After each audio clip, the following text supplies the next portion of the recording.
Airsoft magazines come in all shapes and sizes, from low cap to mid cap to high cap to even drum magazines and many others. I'm making it my task to create the perfect 3D printed airsoft magazine, which will be available for you to download and 3D print as well. There are many different airsoft magazine types, and all of them have their benefits and downsides. Low caps are most realistic and quietest. The only problem is they don't last long due to the small amount of ammo storage.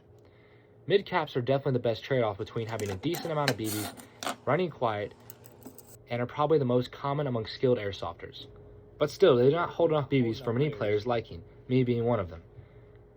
Now we get to the high cap drum mags and many other box gear driven magazines.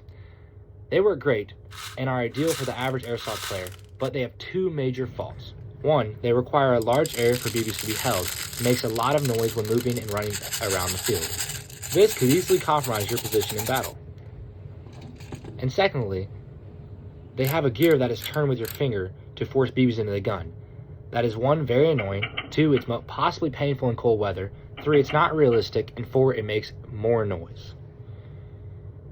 So, I've set out with the task of creating a small airsoft magazine that not only holds a lot of BBs, but uses the same spring-driven method as the low-capacities magazines do. The first version is more of a proof of concept. I 3D modeled a mid-cap magazine in Fusion 360. I have a lot of plans to upgrade in the future, but I printed it out, assembled it, and put the spring in. I used rubber bands to hold it together so I could test a few things without a permanent fix, It is a good start, but just a prototype and a beginning for what is to come.